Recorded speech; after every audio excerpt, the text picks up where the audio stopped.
The days are longer, the calendar is filling up, and I want to feel as good as this beautiful summer weather. That's why I've been loving Groons. It's one daily pack of gummies that covers my greens, vitamins, and minerals, and even has 6 grams of prebiotic fiber. So I don't need to juggle a complicated wellness routine on top of everything else. They taste amazing.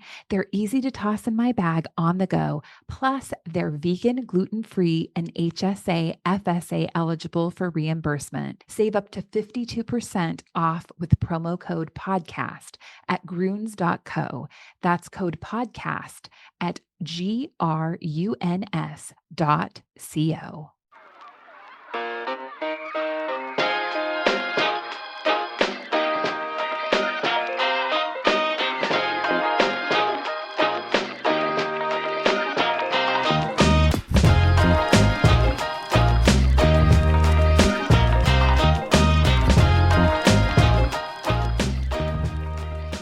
Welcome back to a playoff edition of the John Krawczynski Show with John Krawczynski from The Athletic. I'm Jim Souhan from the Star Tribune and TalkNorth.com. This is TalkNorth.com. We're coming to you from the Aquarius Home Services Studios. We're presented to you by Lexus of Wayzata and Maplewood. Thanks to all of our sponsors, all of our listeners, all of our live hosts that have made this show such a success.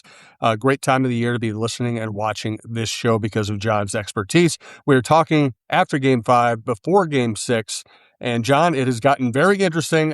You were in Denver. I'm just going to throw it open to you. What was your feeling about where this team is coming out of that game? Yeah, I mean, of course, everything was riding on a high coming off of Game 4. They play so well even after losing Dante DiVincenzo and Anthony Edwards. And I think that there was a real sense, both within the team and within the fan base, that they were going to go to Denver and finish this thing off. I think what I realized during that game and afterward is that they, I think, needed a game to kind of get used to their new normal, to really understand that, hey, this is the way that life is now without Dante, without Ant. How are we going to go about attacking Denver? How are we going to play defensively? And you saw Chris Finch experimenting with a bunch of lineups and rotations.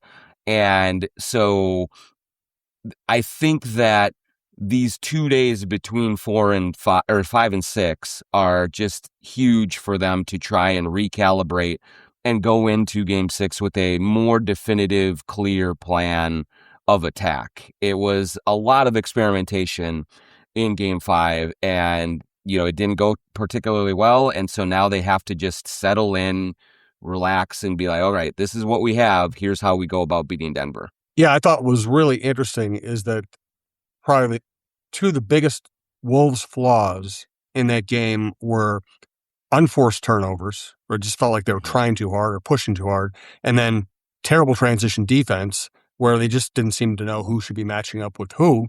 And, of course, DiVincenzo, probably their best transition defender. So I thought those two things, if you clean up those two things, doesn't mean the Wolves win, but it means it's a game in the fourth quarter. Yeah, I think, Julius Randle put it kind of succinctly when I asked him about it after the game, and he said, look, we scored 113 points and we had 25 turnovers. So that does really just kind of tell how much of it was us beating ourselves. And I'll give Denver some credit for playing a little harder defensively and being a little bit more active in the gaps and things like that. But one thing that really struck me in watching the game, both watching it in real time and then watching it back, was a lot of the turnovers felt like fumbles, felt like, there was one or two, there was at least two, I think, where Timberwolves grab the rebound, they look to throw the outlet pass, and they throw it right to a Nuggets defender. And so I think that Denver does deserve some credit for being a little more physical, being a little more active, packing the paint a little bit different way defensively. But really what it felt like was a lot of guys looking around and saying, we don't have Dante DiVincenzo, we don't have Anthony Edwards, I have to do much more. And enforcing that, I think that they sort of played out of body a little bit. So their biggest challenge in a very high pressure game 6 will be, can they just play within themselves and not try to do too much? And if they do that, I think they have athleticism advantages. I think they have, other advantages around the court that should allow them to be very competitive and even win the game. But it's going to be as much of a mental hurdle as it is a physical one. It is the nature of sports fandom and sports analysis to get into the details and dig all this stuff out, and everything you said is right on. Just to set the table for the rest of the discussion. Excuse me. Just to set the table for the rest of the discussion, they are without their franchise player and the guy who was the best player in this series. Let's not minimize at all the fact that this is a big ask. Oh, yeah, absolutely. I mean, Denver's missing, we think we'll still be missing Aaron Gordon and Peyton Watson, or if they do play, they'll be diminished. So they certainly have their own injuries, but there's no comparison really. When you look at them missing their starting backcourt, their best player, the guy who has so much gravity on offense that he opens everything up for everyone else in Anthony Edwards. Even when two out of the first 3.5 games was not playing particularly well. He was 1 for 8 before he got injured, but his presence alone on the court just draws so much attention from the opposing defense that there's no coincidence that Ayo Dosunmu has free runs to the basket, that Jaden McDaniels has open looks, that Julius Randle has a little bit more room to work with. That's all Anthony Edwards and the gravity that he brings to the table. And then Dante DiVincenzo is their heart and soul. I mean, he was their best plus-minus guy through these early games of the playoffs and through much of the regular season. He's the guy who brings kind of the grit and intensity right to the table. He's really good defensively, and he was shooting the ball very, very well as well, and just a floor spacer. And so it still would be the Wolves were prohibitive underdogs in this series before they got any of those injuries. And so now with them out, they should be prohibitive underdogs. So if they are able to win this series, if they are able to get one of these last 2 games, it will be an incredible accomplishment for them, just given all the things that they've had to deal with in this series, without a doubt. Yes. So knowing what they have to work with, do you think Finch makes any lineup or minutes played adjustments going into game 6? I think this is the whole key to the series, Jim. And I don't know what Chris Finch is going to do, because on one hand, he has Mike Conley, who he trusts implicitly, the safety blanket for this team. Coming off of a game where they did commit 25 turnovers, where it did look shaky from a mental aspect at times during the game. And that is always a time that he goes to Mike Conley or Kyle Anderson to settle things down, to run the offense, to just cooler heads prevail, that sort of thing. But for all of the stability that Mike brings to the table, it feels like the best way for the Timberwolves to win this series is to overwhelm Denver with physicality and athleticism. And that means Terrence Shannon Jr., maybe even that means Jalen Clark a little bit. And Jalen was really good in game 5. It was. And so I really do wonder what Chris Finch is going to do, because this game 6, should be viewed as Brian Windhorst said, the Super Bowl for the Wolves. Like, can they go back and win a game 7? Yes, they can do it. We've seen them do it before, but I think they have to throw everything that they have at Denver in game 6 and try and end this series now. And so, how do they go about doing that? And to me, like, there is a clear answer of Terrence Shannon Jr. in terms of an offensive driver, but he also brings defensive issues. Like, he has game plan mistakes defensively. And so there's no perfect solution to all that is ailing the Wolves. And so I think it's going to be some mix and match. It's going to be some gut feeling and some read and react to what's happening in the game. And they're going to just have to be incredibly flexible about what they're seeing in the game and make quick adjustments if it is not working. And so it's going to be, if they win this game, it's going to be a Chris Finch game as much as it is, anybody who's actually on the court. You know what I'd do? I would bring Conley off the bench as my calm things down guy, and I would start Bones and Io and just see if their pace, athletic ability, 3-point shooting just caused some real problems for the Nuggets. It's absolutely an option to explore. I think so when we're talking about imperfect solutions, you can bring Bones in as a starter, and I think that he could absolutely knock down 4 threes in the first quarter, and you are off and rolling, and you're going to bury the Nuggets right away. He also could be put in the starting lineup, and I'm in the starting lineup in the playoffs. Let's go against this team that I don't like, and I'm going to be the one who, is responsible for winning this game, and then turnovers or defensive issues, things like that. And so you wonder, can he handle the excitability of it? Can he handle the massive moment that really is?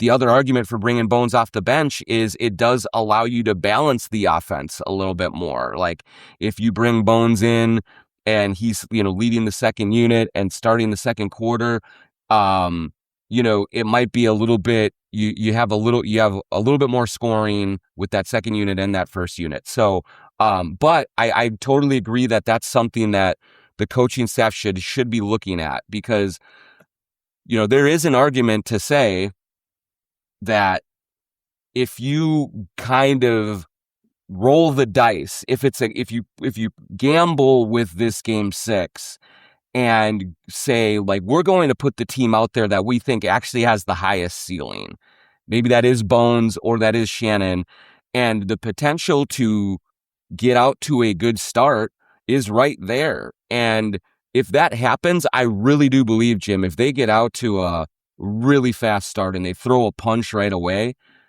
I don't know that Denver's going to respond to that. So there is that.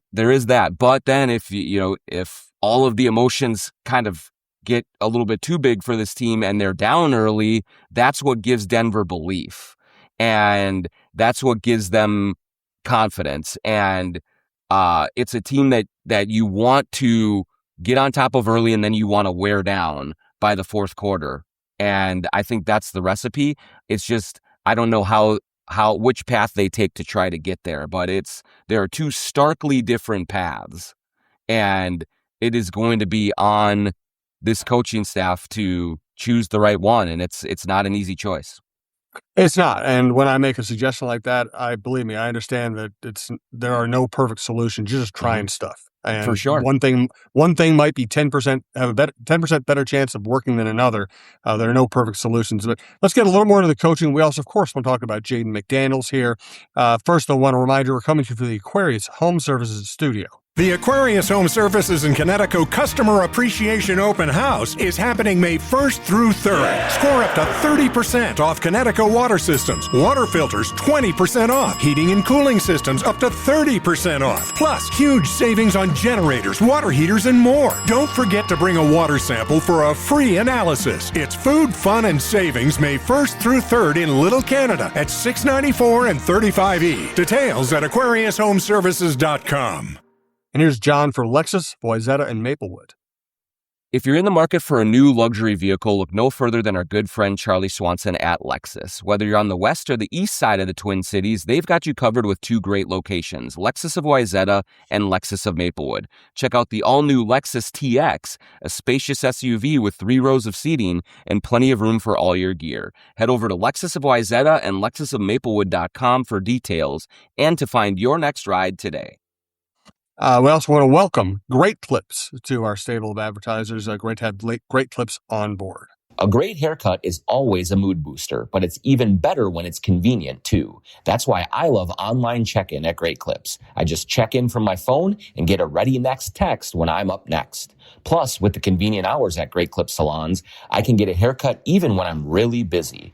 So if your hair and your mood could use a boost, download the app today. Great Clips. It's gonna be great. All right, before we get to Jaden, let's talk about, it has been interesting. The Wolves absolutely torched Denver's defense early in the series, and Denver has gotten better. Now, they got to do it without, having to worry about Anthony Edwards and Dante DiVincenzo. That's a big part of it.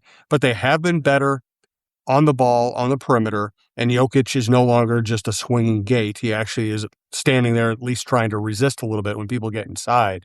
So how do you judge that development? Is it mainly because of Anthony DiVincenzo route, or is Denver actually playing better defensively? I mean, there's certainly a little combination of both. You're seeing more physicality from the Denver defenders, and they're playing with an urgency and a desperation that they should be playing with, on the brink of elimination.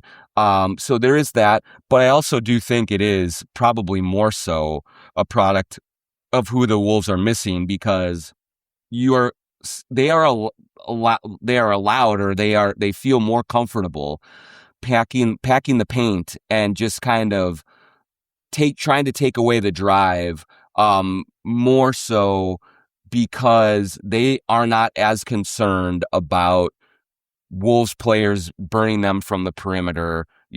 Ant and Dante are their two best 3-point shooters and volume guys, at least. And so when they were on the court, it just spread the defense out so much more. And when that defense is spread out, it was easier for the Wolves ball handlers to get by those defenders. And then Jokic was in more space in the paint and around the rim, and that's hard for him to cover. But in Game 5, they were able to kind of hang back. And the Wolves actually shot the ball well from 3, which was a good sign. But they were able to really clog those driving lanes a little bit more. We saw in games 3 and 4, especially, just a layup line for any Timberwolves player that wanted to go. And I think it was a little bit easier for the Nuggets to counteract that and to take that away when they did not feel that they had to be right out in the face of Edwards and DiVincenzo on the perimeter. And so a key adjustment for the Wolves is going to be still using their physicality and their quickness to get to the rim, but then making better decisions when they get there. There was too many times in Game 5 where they were on their way to the basket and then it was stripped away from them, or they fumbled the ball away, or they made a bad pass in traffic. And if they play cleaner on those drives, I think you're going to see that success at the rim return. Nikola Jokic doesn't just become a really good defender, in the middle of this series. I think that the Wolves have to use Murray and Jokic in actions a lot more defensively, wear them down as the game goes along, and then you'll see the Red Sea part kind of as we get into the late third, early fourth quarter, I believe. By the way, for all of our sakes, any clue what time the Wolves might play if this does go to a Game 7? We don't have a time yet. I think a lot of it depends on what happens in the other series. It doesn't look, Jim, like any of these other series are going to go that deep. And so it could be an earlier game. At least I hope it is. Then, all of these 8:30 starts are just brutal. But we will find that out, I would imagine, after Thursday night. We would know. Right. I mean, it's right away on Saturday, so it's a quick turnaround. But I would imagine it would be Saturday evening sometime. Right. Okay. Good. Sounds good. Let's get to the coaches. Adelman, as we said, has gotten to play better defense against a lesser cast of characters, but still, they have played better defense. They got more out of their secondary players the other night. Christian Braun finally kind of showed up. How do you view this coaching matchup, and is one winning over the other? I mean, right now the Wolves are up 3-2. I'm not really talking about that. I mean, has one kind of been able to manipulate things more to their favor than the other? Yeah, I'll say that, I've known both of these guys for a long time now. I knew David Adelman from when he was an assistant on the Timberwolves way back in the day under his father. I think the world of David Adelman. I think he's really, really smart. I look at this coaching matchup, and I do think Chris Finch has had the edge definitely in the first 4 games. I think that this Wolves staff had a real clear plan to attack the Nuggets, and they made the Nuggets really look bad. With the game plan, with the scheme, with getting the players to adhere to what they wanted. Even remember, even before Anthony Edwards was hurt, he was far from 100% out there playing, but the Wolves were still having their way with Denver because of, the scheme and because of how hard that they were playing.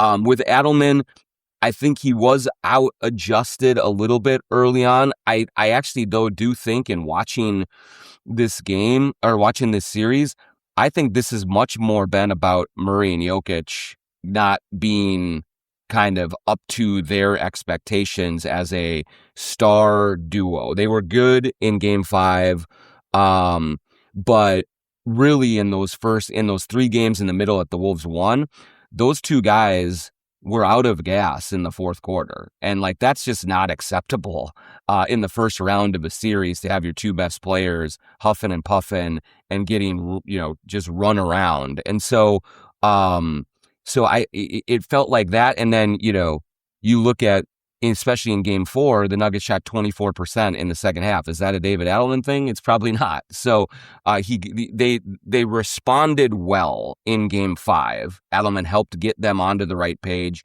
But really, I think it just came down to, Spencer Jones and Cam Johnson, who were not at all in this series, combined to score 38 points. Are those 2 guys going to do the same thing in game 6 on the road at Target Center? If they do, the Nuggets are in great shape. If they don't, the Wolves are going to be in really good shape, I think. And so this is kind of more when you get deeper into these series, as much as the fans want to look at coaching and blame and fire and hire and all that, it comes down to, are your best players playing their best or are they not? And that's, I think, what's going to be the key in 6 and in 7 if it goes that way. And the ultimate verity of the NBA is, do you make your shots? I mean, there are a million factors, but if you don't make your shots, you're dead. That's it. I mean, Spencer Jones went 4 for 5 from 3. That was huge for the Nuggets and good for him. But you saw, in the first few games, he didn't want to shoot the ball at all. And he's a young guy. He's the first time in this and figuring things out. He wanted nothing to do with it. Cam Johnson was a ghost and wasn't bringing anything to the table offensively. And so that allowed the Timberwolves to really focus on Jokic and Murray, to make life hard for them. And the Nuggets are at their best, not when Jokic is scoring 35 points, but when he is spreading the ball around, finding open shooters, and then they are knocking down those shots. They shot horribly from 3 in the first 4 games of this series. And it came around in game 5. They were, at home, comfortable, the crowd on their side. That's usually when role players play well. And so what is going to be, I think, a big determining factor in game 6 is, do the Timberwolves get their Spencer Jones at home in somebody, whether it's Bones Highland, whether it is Terrence Shannon Jr., whether, it is, Naz Reid comes through, something like that. It's going to be a role player with a big game that swings it one way or the other, I believe. We're going to have to talk about Kyle Anderson here in a little bit, but I think the first person we need to talk about is Jaden McDaniels. Let's do that after we thank TSR Injury Law, 612-TSR Time, 612-TSR Time. On Dawn Mitchell's show this week, I had Sloan Martin on talking about the Lynx and women's sports and curling and everything else. She mentioned that Rich Ruinen of TSR Injury Law, one of the partners over there, is a big curling guy. So fun to have Olympian. That reference. Yeah, you guys, we got to know Rich a little bit when we first teamed up with TSR Injury Law. But important thing to remember is, if you're ever injured, they will help you out. 612-TSR Time. They'll give you great expertise. They don't charge you unless you win their cases, and they win a lot of cases. 612-TSR Time. Here's John for True Vision Institute. True Vision Institute in Bloomington. Go to truevision.com. Set up your free consultation. If you're watching this on YouTube, you do see I have no glasses on. I haven't worn glasses or contacts for almost 2 years now. And it's made life so much simpler. Every day, I say I've been on the road a lot during these playoffs.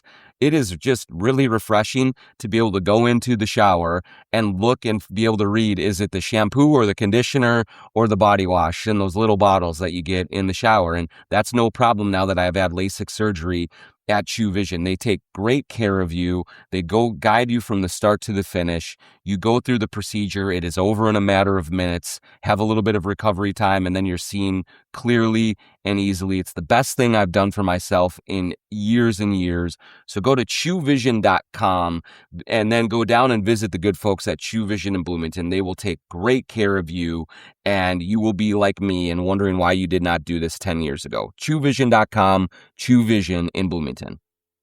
Wearing my sglambchops.com t-shirt and my sglambchops.com sweats as we speak here. sglambchops.com. What's going on with their business right now, John? Yeah, if you go to sglambchops.com, use the promo code JONK20, you get 20% off anything you get at Lamb Chops. And what you get at Lamb Chops is just the most comfortable, stylish, casual wear that you can find. It's hoodies, it's hats, it's shorts, it's sweatpants, pants. I have a sweater that I wear to work sometimes so that you can dress it up as well. You can bring it out on the North Loop on a Friday night. You can hang in comfort watching a Wolves game at home on your flat screen TV. But they have just the best, highest quality stuff that you can get, and you look good and you feel good when you're wearing it. So you go to sglambchops.com, use the promo code JONK20 for 20% off anything you get at Lamb Chops. We'll do a Twitter question sponsored by sglambchops.com to wrap up the show. All right, let's get to Jaden. I guess my summation of Jaden McDaniels in this series and during his career is I don't always love the actions. I do kind of love the attitude. Mm-hmm. Yeah, I mean, I said at the start of the series before it began, if the Wolves are going to win this series, it was going to have to be a Jaden McDaniels series, and it has been. Now, that includes what he has done playing on the court and helping this team win these 3 games and get a lead, but it also includes him bringing edge, to the proceedings with his mouth, with his actions, all of those things. And it has been highly entertaining to see Jaden sort of step out of Anthony Edwards' shadow a little bit. He has been the wingman for all 6 years he's been in the league with Ant. Now Ant is not here, and now Jaden is a main character. And he is learning what that feels like in a playoff series. We were at Game 5 in Denver, and they were chanting Jaden sucks and booing him every time he touched the ball, and he said he loved it, and I believe that he loves it. Like, he is that kind of guy who wants to bring that energy, and he wants to smile at you while you're running at him from across the court. Now it's going to be on him in Game 6 to play better. He didn't have a good game in Game 5. He picked up 2 quick fouls. He was in foul trouble most of the game. He didn't shoot the ball well. He wasn't really active offensively. He didn't rebound the ball well.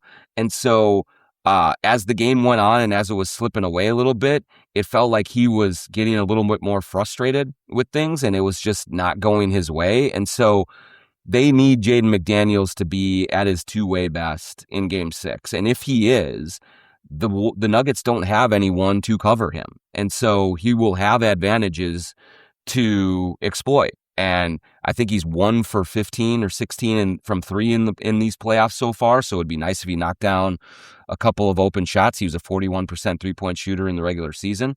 And so he's going to be at home. And I loved what Mike Conley said after the game. He said, look, I told Jaden that all of the hate that he heard and felt in Denver, he's going to feel 100 times more love in Minnesota on Thursday night in Game 6. And so the crowd will certainly have Jaden's back, and he just needs to stay out of foul trouble and be his best attacking self on offense and defense.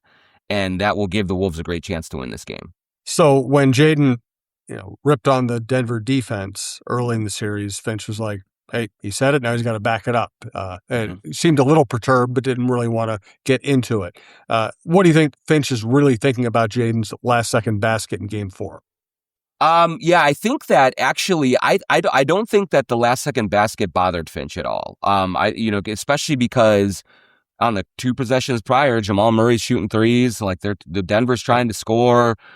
This is a rivalry, and so the layup, I don't think was a big deal, at least in Finch's eyes. I mean, would you prefer not to have it? Maybe. But I think what bothered him a little bit more was the calling everyone out defensively by name after Game 2. I think that was a very pointed attack on the Nuggets. And you could tell in the way that Finch said, hey, now he's got to back his words up, that not exactly pleased with what Jaden did there. But to Jaden's credit, he did back it up in Game 3, played great, and was a big driver of that victory, played really well in Game 4 as well. And so the thing about Chris Finch is he has an edge and a saltiness to him as well. And so I would imagine that he probably wants to say some of the same things that Jaden says, and Jaden just says them. And so he backs his guy. He does think that, any kind of reaction to the layup was overwrought. And I would imagine also that if they end up winning this series, either in 6 or 7, Chris Finch always has something loaded up ready to say. And I think he will say it. And so that post-game press conference would be appointment listening, if in fact that does happen. But they got to get there first. Yeah. And it's a fascinating play, isn't it? Because probably not the right thing to do, but absolutely not worthy of a superstar sprinting across the court and trying to start a brawl. It's like, I really can't defend it, but like, it's kind of like classic Jaden. I don't necessarily think it's the best decision, but I kind of love it because what it really gets to is Jaden is not looking at any of this as, oh, I'm rich, they're rich, we're all going to go to our mansions after this, everybody's going to be happy, we're union brothers, we all live great lives. No, he wants to kill them. Yes, exactly, Jim. I mean, now, yeah, I do think, I wonder if he doesn't score there, if there isn't that skirmish at the end, do the Nuggets just kind of go through the motions in Game 5, and do they just kind of, do their own thing and look disinterested as they did in 3 and 4, and maybe don't bring the same requisite fire? It's possible. I still think that they're a prideful team, and they probably would have brought the same energy that they did, whether that happened or not. But the bottom line is that we hear all the time about, oh man, the 1980s basketball, that was the best. Kevin McHale clotheslining Kurt Rambis, and the 90s, and the Bulls and the Knicks, and how they fought each other on the court, and wasn't that the greatest? And these guys these days are so soft, and this, it wasn't like it was back in the day. This is like it was back in the day. Like, Jaden McDaniels wants to destroy the Denver Nuggets, and the Denver Nuggets want to destroy the Minnesota Timberwolves. And that emotion and that energy and that bitterness is so refreshing, to see. I love that Jokic did the weird thing with Berenger at the end of the game of Game 5. What are you doing? What are you doing? And they asked Jokic about it afterward, and he said no comment, which means that he was just doing it to get under their skin, the way that Jaden did. The other one, this is tit for tat. This is pettiness on 100. And, this is what everyone craves. In this day and age, when players make all of this money, when there's free agency that moves everyone around and everyone is friendly, you have 2 teams that, if they ran into each other in the North Loop on a Friday night after a few drinks, they would be throwing fists in the alley. And that's awesome. That is so great. And the one thing Jaden mentioned in the post game of Game 5, which is exactly right, what we have seen so far is pure hatred, but nothing dirty. Like it hasn't, the play on the court hasn't gotten to cheap shots. It hasn't gotten to dangerous things like that. It has all been figurative middle fingers at each other and just like antagonizing. And to me, that's fantastic stuff. And so I think that this is a rivalry that needs to be put on a pedestal by the NBA next year at Christmas, next year opening night, like any big nights, put the Nuggets and the Timberwolves together and watch them just butt heads. Like it's great for the game. And overall, it's just great to develop these characters who are not afraid to talk a little smack and to flex and to go at it. That's the kind of thing that can draw the casual fan in. Oh, these teams do not like each other. I'm going to watch this, and it's the best that you could ask for. It is, and I like the point you made too. Jaden doesn't undercut people. He doesn't try to hurt people. He tries to mess with their heads, which I love. And by the way, a lot of the stuff that people like to celebrate as cool and old school was criminal behavior. Okay, clotheslining somebody on a basketball court, you should be in jail, man. That ain't right. I mean, I know Kevin McHale's a Minnesota hero. That's a crime. You're trying to damage somebody. You're trying to damage them. You're trying to take out their larynx. You're trying to keep them from being able to breathe properly.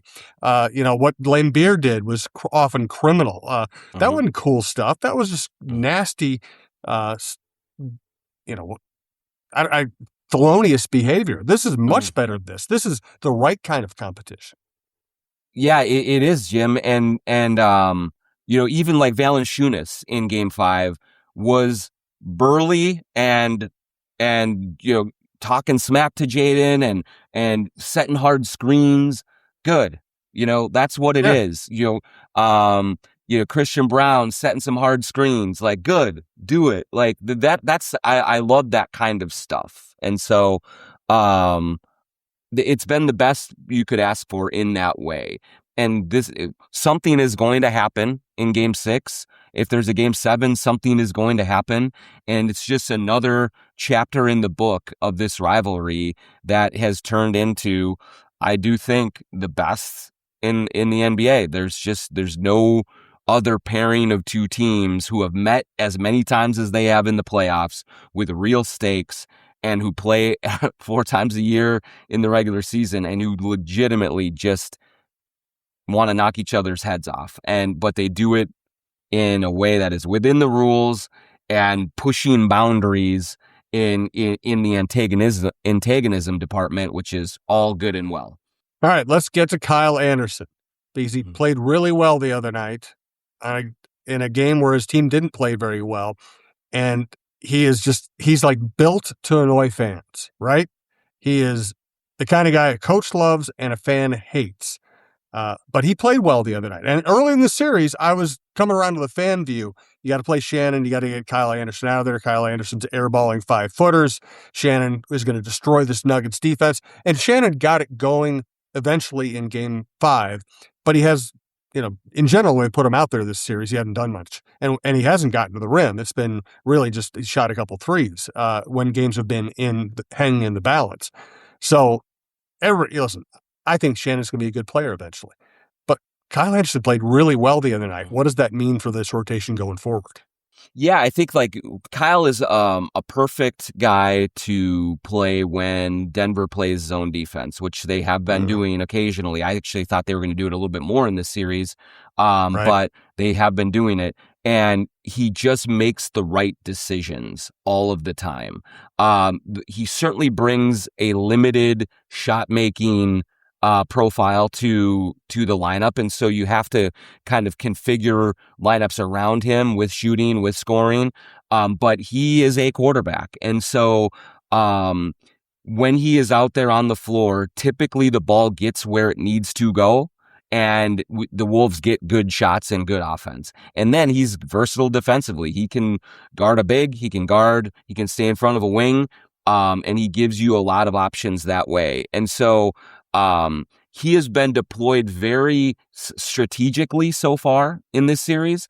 And I think that there will be more of that in Game 6 is, you put him out there when you need someone who is an adult, who really kind of makes the offense move and you need good shots. But then you also watch him and you watch how the Nuggets react to him, because if he can't make a couple of little floaters, if he can't get to the rim and score there, that does limit his impact a little bit, but certainly very valuable for the versatility on both ends of the floor, and just for someone to be able to think through the game in high pressure moments. Mike Conley's the same way, is they need a brain out there on the floor to organize, to get guys in spots. The other thing about Kyle Anderson is you always see him pointing around, directing traffic. No, you go over here. No, you guard this guy right now. This is where it's going to go.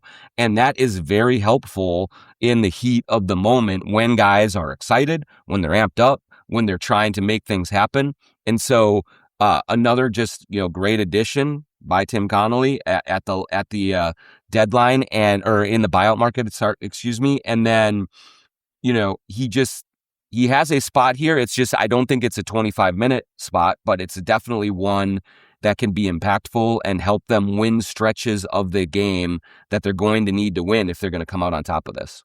Right. Let's get to our Twitter question of the week, sponsored by sglambchops.com. Once again, thanks to all of our sponsors, all of our viewers. The show is available on YouTube as well as via audio. You can go to talknorth.com, or you can just subscribe at your favorite podcast app. What's our Twitter question of the week, John? There's one from ZE Foodie. Mark Stein reported on the All-NBA podcast on Sunday night that there is serious steam that Dallas will go heavy to lure Tim Connolly to the Mavericks, and he implied that he'd seriously listen. Chris Haynes reported something similar a few weeks ago. What are you hearing on this? Kind of the same thing we've talked about a little bit before. I do think that the Dallas Mavericks very much want Tim Connolly to at least listen to their offers, and they want to throw a bunch of money at him to get him to run their basketball operations. Ethan Casson is the CEO of the Dallas Mavericks now. He was the CEO of the Minnesota Timberwolves when Tim Connolly came aboard, so there is some history there. A reminder that Tim is under contract for one more year with the Timberwolves. There are plenty of financial incentives for him to stay here, in addition to other incentives with the team, with family, with all of those things. And so I have not been told that it is an impossibility that he will leave, but I also don't think it is inevitability either. I think that the Timberwolves, Alex Rodriguez and Mark Lowry, will make him an offer to stay on an extension. They will try to figure things out and get him to be here for the long term. He's been an amazing president of basketball operations. The Ayo Dosunmu trade, just the latest, an unbelievable move that Tim Connolly has made. So everyone knows how important he is to being here. I think that the Mavericks will throw an enormous amount of money at him to try and make him think twice and go elsewhere. But there is a lot of stuff to work through before we get to that point. And so it's something to monitor, but it's not something right now that I think is imminent that he does leave. So we'll see how it all plays out. But definitely the reports of Dallas's interest in Tim Connolly are very much real. The Timberwolves are aware of that, and they're kind of navigating that as best they can. Good stuff, John. I appreciate it. I'll see you at the game on Thursday night. Thanks again to everyone who listens. We do appreciate it. And I hope there's more to come. It'd be fun to keep this thing going for a while here. Also, check out Michael Russo and Anthony Lapanta on The Wild. Check out Roy Smalley, Lavelle E. Neal, and myself on the Chin Music Show, our baseball show, Don Mitchell's interview show, Mark Rosen's interview show, lots of other hockey content. Check it out, and lots of other Vikings content. You can also hear John and myself on the Viking Update Show this week. We'll be joined by Alec Lewis, who also does a Vikings podcast for the network. So once again, for our producers at TalkNorth.com, I'm Jim Souhan, and for John Krawczynski, thanks for listening.